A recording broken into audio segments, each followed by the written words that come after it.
Okey, video hari ini ialah tentang bab 4, tajuk baru Satu tajuk yang sangat penting, sangat popular, selalu keluar dalam exam. Jadi yang ni dia, tajuk dia pengekosan serapan dan margina. Yang ni part 1. Nanti cikgu akan buat part 2 lagi. Jadi serapan dan margina, pengekosan. Jadi cikgu kata erti pengekosan ialah mengira kos. So, dua kaedah ni satu kaedah ialah pengekosan serapan, satu lagi pengekosan margina. So, dia adalah dua kaedah pengiraan kos produk yang berasingan, yang berbeza, okey, dari segi penentuan kos produk seunit. Jadi dua ini ialah dua kaedah yang lain-lain dan setiap kaedah dia mempunyai cara dia untuk menentukan kos produk seunit dia adalah berbeza. Jadi kita akan tengok perbezaan dua pengekosan ni dari segi tiga segi. Okey, satu kita akan tengok macam mana dia tentukan kos produk seunit dia. Dan kita juga akan tengok macam mana dua kaedah ini berbeza dari segi penilaian inventory dia dan juga dari segi penyediaan penyata pendapatan. Okey, dua kaedah berbeza, cara dia sediakan penyata pun berbeza. Okey, jadi kita tengok tiga sudut ni ciri-ciri dia dari tiga sudut ni. So ini dia perbandingan dia. So first kita tengok kaedah pengiraan kos seunit produk dulu. Ini ialah serapan. Okey, ini ialah pengekosan margina. Kita tengok kaedah pengekosan serapan. Bila dia mengira kos seunit produk, dia akan mengambil kira semua kos pengeluaran. Kita sudah belajar untuk mengira kos pengeluaran ada tiga jenis kos kan? Kos bahan mentah langsung, kos buruh langsung, kos overhead kilang. Jadi kaedah serapan ni dia mengambil kira semua kos ini. Okey, yang ni dia contoh dia. Pengiraan kos produk seunit, katakan seunit kos bahan mentah langsung ialah RM3. Kos buruh langsung ialah RM5. Kos overhead kilang tetap kan, kos overhead ada tetap dan kos overhead berubah. Okey, kos overhead kilang tetap ialah RM1. Kos overhead kilang tetap seperti belanja susun nilai, sewa kilang, cukai harta kilang, semua ini adalah tetap Jadi ialah RM1 seunit. Dan kos overhead kilang yang berubah seperti kos utility kilang, kos bekalan kilang, kos penyelenggaraan kilang, semua yang berubah ni adalah RM2 seunit. Jadi bila kaedah serapan, bila dia kira kos produk seunit, dia campurkan semua kos pengeluaran ni. Jadi 3 campur 5 campur 1 campur 2, total kos seunit produk ialah RM11. Kerana serapan ini mengambil kira semua kos pengeluaran, jadi dia juga dikenali dengan nama pengekosan penuh. Kerana dia semua dia ambil, jadi penuh lah. So kita panggil dia pengekosan penuh juga. Another name. Dan macam mana dengan cara pengiraan kos produk oleh pengekosan margina ni? Jadi yang margina dia hanya mengambil kira kos berubah saja ataupun kos langsung. Kos berubah adalah kos langsung kan? So dalam pengiraan kos produk dia tak sama. Serapan dia ambil semua, tetapi margina dia hanya ambil kos berubah dan kos langsung. So inilah contoh dia. Dia ambil juga kos bahan mentah langsung kerana dia kos langsung kan, RM3 seunit. Kos buruh langsung RM5 dan kos overhead kilang berubah RM2. Jadi dia berbeza dengan serapan. Serapan dia ambil kos overhead kilang tetap. Kos overhead kan ada overhead tetap, overhead berubah. Jadi kerana ini ialah kaedah yang mengambil kira kos berubah saja, jadi yang overhead kilang tetap dia tak ambil kira. Jadi jumlah kos seunit produk hanya RM10. Yang serapan 11. kerana dia ada RM1 yang kos overhead kilang tetap. Yang ini tak ada. Jadi kos seunit dia adalah lebih rendah daripada kos seunit serapan. Okey, RM10 saja.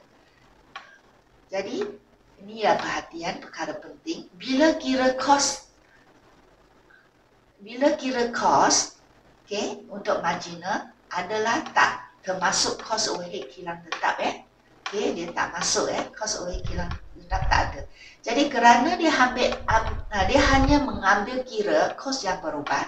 Jadi pengekosan marginal juga diberi nama, dikenali dengan nama sebagai pengekosan berubah ataupun pengekosan langsung.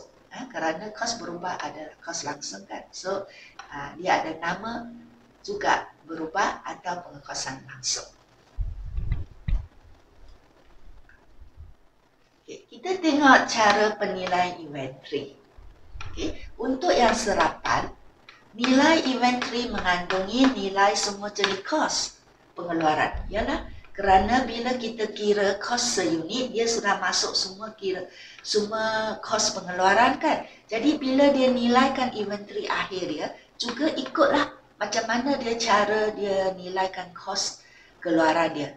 So kalau serapan ialah RM11, jadi inventory juga akan darablah berapa unit inventory yang ada, darablah dengan RM11.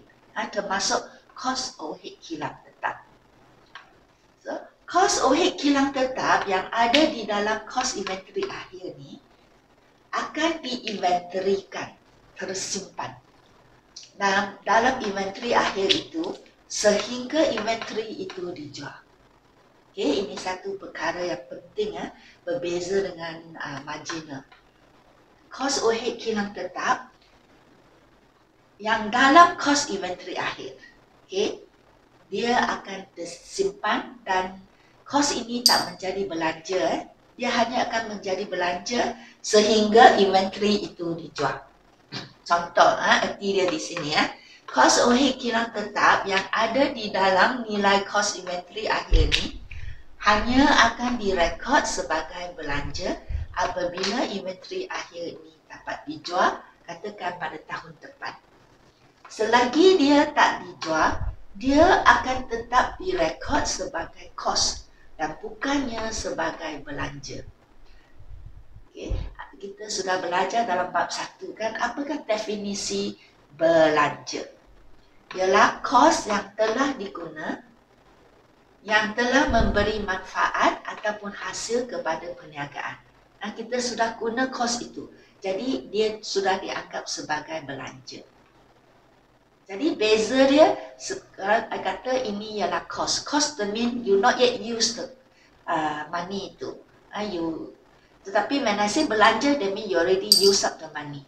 Okay, itulah different dia. Kalau masih confused, sila buat ulang kaji untuk apa beza dia cost dan belanja. So yang ni kita tengok macam mana dengan marginal. Nilai inventory hanya terdiri daripada nilai kos berubah. Betul lah, kerana marginal bila dia kira kos produk dia, dia hanya ambil kira kos berubah. Dia tak ada kos overhead kilang tetap di dalam. Jadi inventory akhir akan samalah. How you count your cost product in the beginning. So when you count your inventory produk yang tak boleh, belum lagi dijual, so ikutlah macam mana cara you kira pada awal kan. So kalau pada awalnya memang dia tak ambil kira kos overhead kilang tetap, jadi dalam nilai inventory dia pun tak adalah kos overhead kilang tetap. Kos overhead kilang tetap tidak termasuk dalam kiraan kos inventory.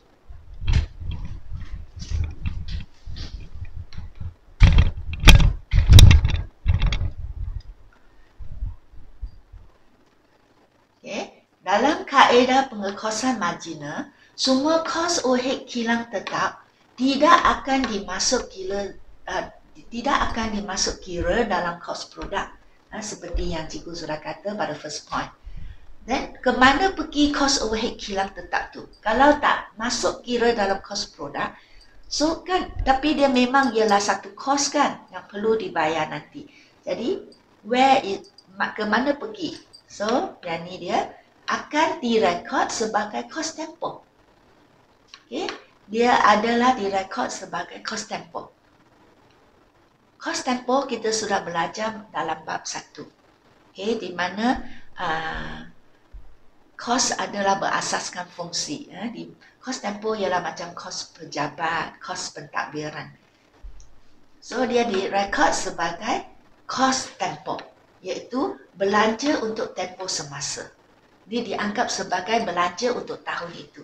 So, kalau dia belanja, dia akan dihapus kira. When we say hapus kira, arti dia ditolak terus daripada untung dalam penyata pendapatan. Okay, dia tak anggap sebagai kos produk, tetapi dia dianggap sebagai kos yang bukan pengeluaran, iaitu kos tempoh, kos pentadbiran. Okay. Kos untuk di pejabat. Okay. Yang ini kos tempoh. So, bila mengira untung, kaedah pengekosan marginal akan menunjukkan untung bersih yang lebih rendah. Ya, kerana dia anggap semua kos overhead kilang ini adalah belanja. Jadi dia semua kos overhead kilang dia tolak semua sebagai belanja. Jadi untung dia menjadi lebih rendah. Okay, dia lebih rendah daripada kaedah pengekosan serapan. Kerana kos overhead kilang tetap dia semua telah direkod sebagai belanja dan sudah ditolak terus daripada untung. So, the untung bersih, pengekosan marginal akan menjadi rendah daripada serapan, kaedah serapan. Tengok yang ni. Untuk kaedah serapan, tadi cikgu kata, bila dia nilai inventory, okay, dia masukkan kos overhead kilang tetap. Okay, bila dia menilai kos produk dia masuk kos overhead kilang tetap. Katakan dia keluar 1000 unit. Tetapi bukannya semua yang dia keluar tu dapat dijualkan. Jadi katakan dia hanya jual 800. Dari 100 unit yang dia keluar, dia hanya jual 800. Jadi adanya 200 unit inventory, keluaran yang tidak dijual dan disimpan sebagai inventory akhir. Jadi di dalam inventory akhir ni adanya cost overhead kilang tetap yang di dalam inventory yang belum dijual tu. Jadi, okay, kita tengok bila dia tak dijual, cost overhead kilang tetap yang di dalam inventory ini akan disimpan. Dia tak rekod sebagai belanja kerana dia belum dijual. Dia hanya akan direkod sebagai belanja bila dia dijual. Okay. So, jadi untuk pengekosan serapan, bila ada wujudnya inventory akhir, kalau dia tak jual, dia tak rekod sebagai belanja, jadi dia tak tolak daripada untung.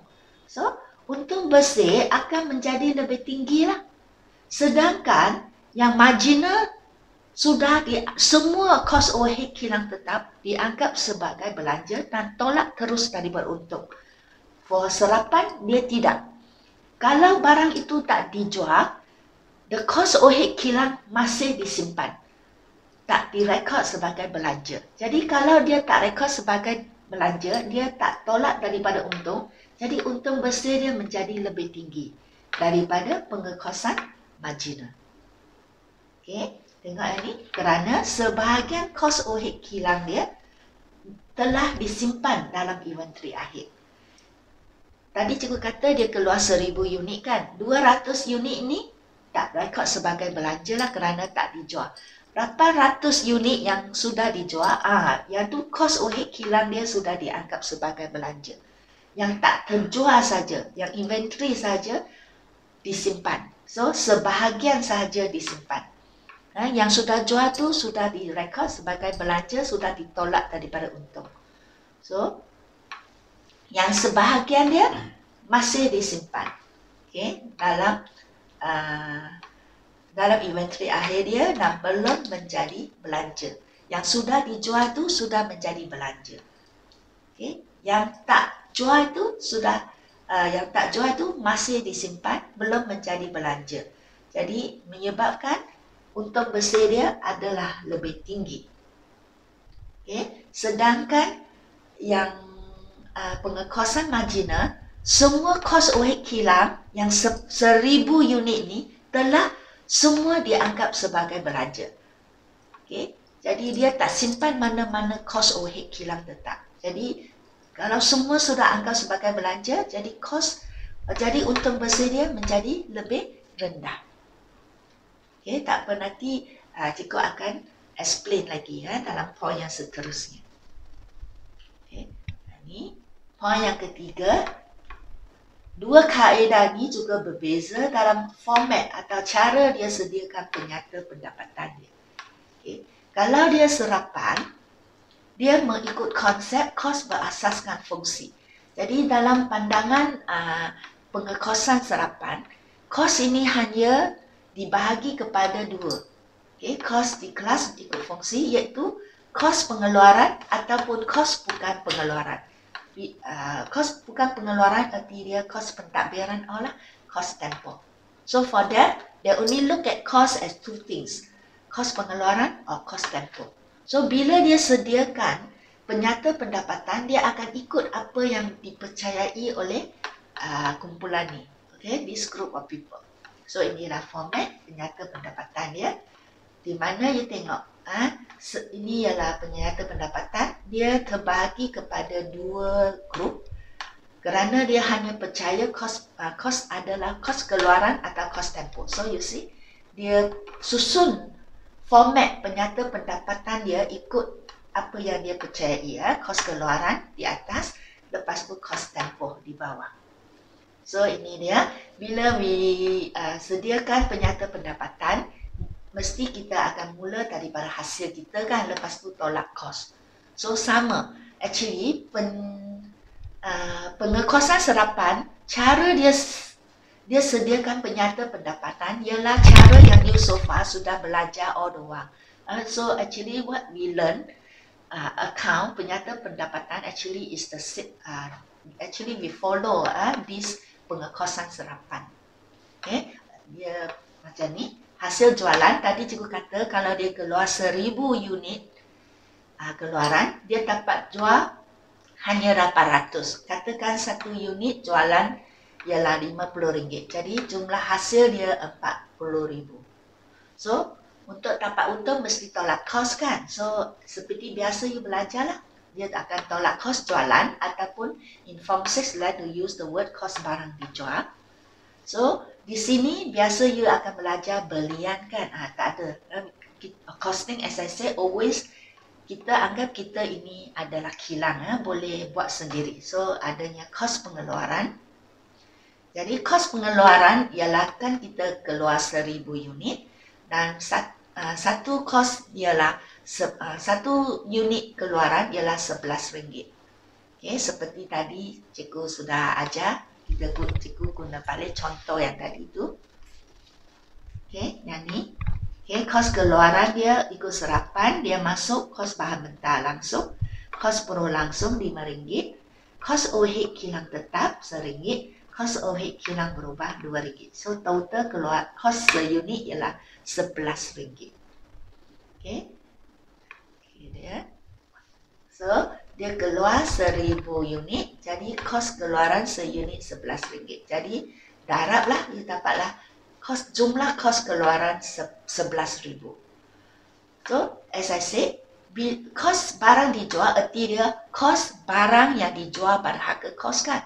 So kalau tak jual mesti tolak keluar. So kita tolaklah yang mana tak jual, inventory akhir. Okay, keluar 1000, jual 800, jadi inventory yang ada ialah 200 unit. So 200 unit darab satu unit ialah RM11. Jadi inventory akhir kan ikut awal macam mana we count the cost unit, cost per unit. Jadi dia ikutlah, kalau sini 11, inventory dia mesti juga ikut RM11. Jadi 200 unit yang tidak belum lagi dijual darab dengan seunit 11, so jumlah cost inventory akhir ialah 2,200. So ini yang dikeluarkan, ini belum dijual. Jadi bila tolak, kita dapat jawapan kos barang dijual pada harga kos. Barang yang dijual pada harga kos ialah 800 unit darab dengan RM11. Ataupun you terus guna ni 11,000 tolak yang belum dijual. Inilah yang dapat dijual berharga kos 8,800. So, untuk mengira untung kasar, hasil jualan tolaklah kos barang dijual. Untung kasar ialah 31,200. Exactly that you have learned so far. So, tolaklah belanja operasi. Yang ni ialah kos tempoh lah. Okay, bahagian di atas ialah kos kilang, kos pengeluaran. So, tolak belanja operasi, kos tempoh, order belanja pentadbiran, so, belanja jualan dan pentadbiran berubah. Contoh dia seperti komisen jualan, belanja utility, belanja angkutan. Okay, all this is called berubah. Belanja jualan pentadbiran berubah, katakan RM500. Tolak juga belanja jualan dan pentadbiran tetap, seperti belanja iklan, gaji kerani pejabat, okay, all this yang tetap, sewa pejabat, all this, semua yang tetap, campur yang berubah, all the cost tempo berubah dan tetap, katakan berubah 3,000, so campur, jumlah belanja operasi is 8,000. So, untuk kasar tolak belanja operasi, kita dapatlah untung bersih 23,200. Okay, kita tengok. Jadi untuk yang serapan ni, okay, dia sediakan penyata pendapatan ikut asas dia. That means dia group according to kos keluaran dan kos tempoh. Okay, kita tengok macam mana marginal pula pengekosan marginal. Pengekosan marginal pula, dia sediakan penyata pendapatan dia mengikut konsep kos berasaskan tingkah laku kos. Iaitu, dia hanya memandang kos, atau dia kelaskan kos ikut kelakuan kos itu. Iaitu, dia hanya pandang kos sebagai kos berubah ataupun kos tetap. So, when dia sediakan penyata pendapatan, dia akan grupkan. Ada ini kos berubah ataupun kos tetap. Okay. Dia tak sama dengan serapan. Dia group according to kos keluaran, kos tempoh.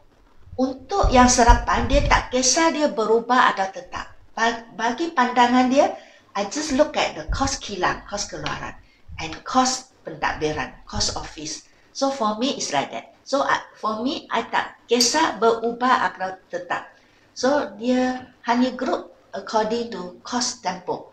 Jadi, semua kos tempoh tak kisah dia berubah ataupun tetap, semua adalah kos tempoh. Okay.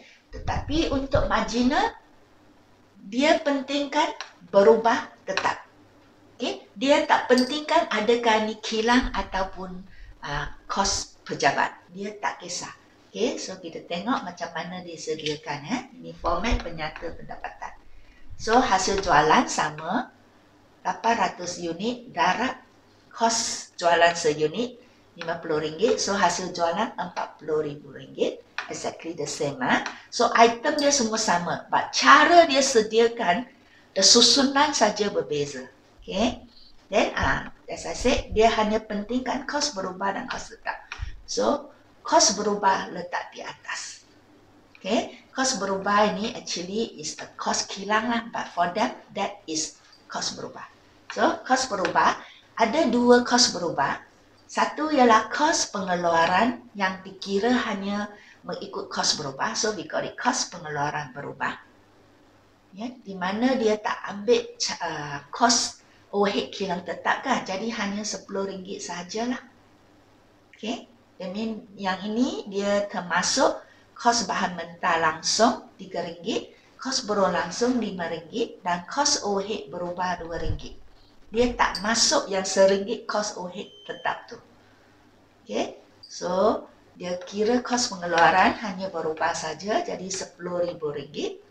1,000 darab RM10. So, kos keluaran dia adalah RM10,000. Okay. Then, as I said, you keluar 1,000, tak hanya jual 800 kan? Jadi, inventory akhir yang masih tak jual lagi ialah RM200. So as I said, kita nilaikan inventory akhir ikut macam mana kita kira the cost product pada awal. So kita kira hanya RM10, jadi dia pun darablah RM10. So the inventory akhir dia cuma RM2,000. Okay. So kos barang dijual ialah kos keluaran tolak inventory akhir. Jadi kos barang yang kita jual adalah pada kos RM800.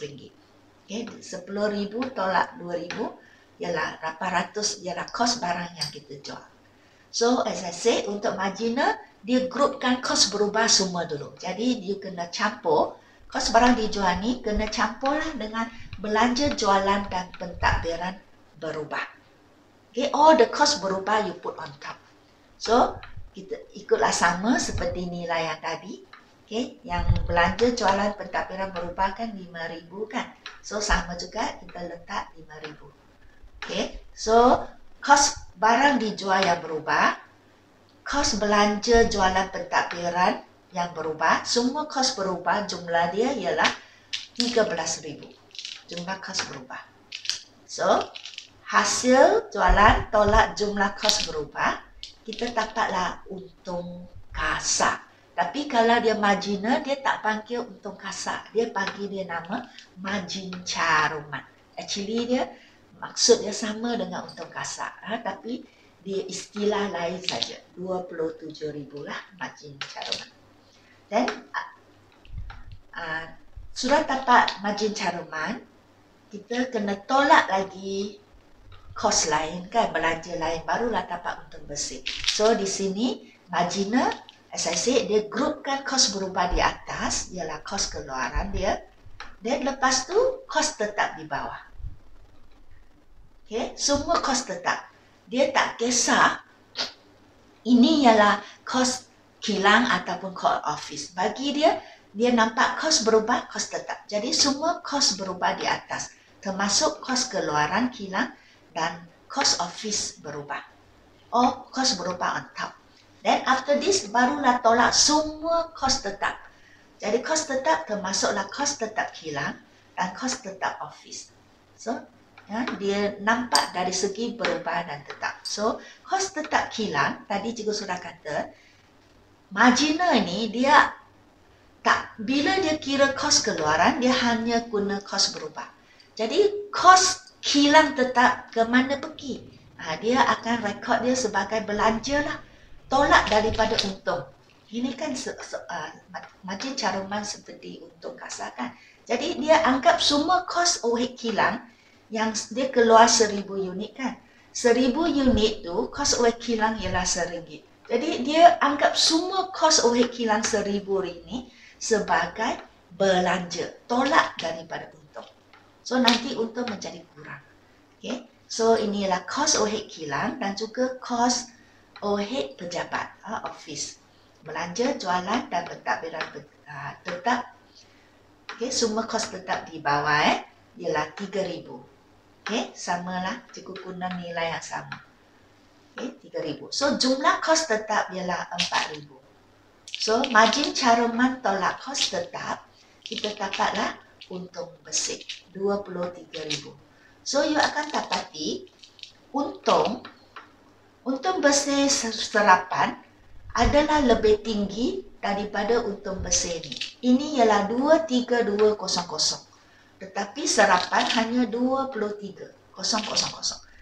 Untung dia sudah kurang RM200. Okay? Untung lebih rendah. Kenapa? Sebab semua kos overhead kilang tetap telah direkod sebagai belanja dan ditolak daripada margin caruman. Ini. Dia tolak 200 unit yang inventory akhir ni, 200 unit yang RM1 overhead kilang tetap, dia juga sudah tolak di sini. So 1,000 unit ini termasuk 200 unit inventory akhir RM1 cost overhead tetap tu. Yang ini, yang serapan tak tolak, tetapi marginal sudah tolak. Oh, the cost sudah tolak. That's why dia sudah, untung dia menjadi lebih rendah. Kita tengok yang serapan. Okay, kita tengok yang serapan ni, untung bersih dia sudah lebih RM200. Kenapa? Untung lebih tinggi RM200 sebab sebahagian kos overhead kilang tetap. Yang 200 unit inventory akhir tu, RM1 kos overhead tetap, iaitu you darabkan 200 darab RM1, you will get RM200 ni telah disimpan, tak kira sebagai kos. Okay? Belum menjadi belanja dan tidak dimasuk dalam kos barang dijual. Okay, kita tengok yang ni. Inventory akhir ialah RM11. Okay, kita tolak untuk kira kos barang dijual, kita kena tolak kos tolak inventory akhir kan. Inventory akhir dia ialah RM11. RM11 ini termasuk RM1 overhead tetap, overhead kilang tetap. Dan kita tengok marginal. Kos keluaran dia juga tolak inventory akhir. Tetapi inventory akhir dia ialah RM10. Ini ialah 11. Ini ialah 10. So, erti dia, untuk yang serapan, dia sudah, inventory akhir dia, sudah tolak lebih RM1 daripada marginal. So, when I tolak lebih RM1, it means sini sudah RM2,200, sini cuma RM200. Erti dia, kos barang dijual dia sudah kurang RM200. So, when this amount kurang, kos dia kurang, bila kita tolak dengan hasil, mestilah untung dia lebih tinggi. Nampak tak? So, this amount, you tolak keluar from here. So, when this is lower, so this one will naik. When this one naik, the untung, when this, yang ini sudah, bila you sudah tolak lebih yang ni, okay, cikgu ulang lagi ya.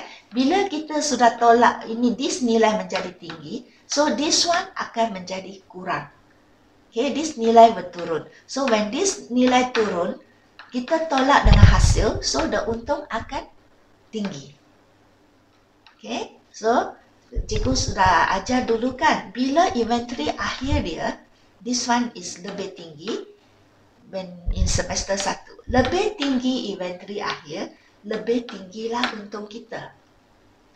Okay, the highest is your inventory akhir, the untung will become higher. Okay, sedangkan, so what I say is, the serapan, they keep the RM1 tu. Okay, so ini tidak bermakna yang marginal itu tak tolak inventory akhir. Dia pun tolak inventory akhir. Dia cuma tolak RM10,000 seunit. Di sini dia tolak RM11. Jadi dia tolak lebih di sini. Bila dia tolak lebih di sini, kos yang ini menjadi kurang. Bila kos barang dijual jadi kurang, untung menjadi tinggi lah. When this one is lower, when you tolak with this untung will become higher. Okay, and this one marginal, bila dia ini, dia tolak kurang, ini RM11, ini RM10. Bila dia tolak kurang di sini, inventory akhir dia menjadi kurang. Bila inventory akhir jadi kurang, kos barang dijual akan menjadi tinggi.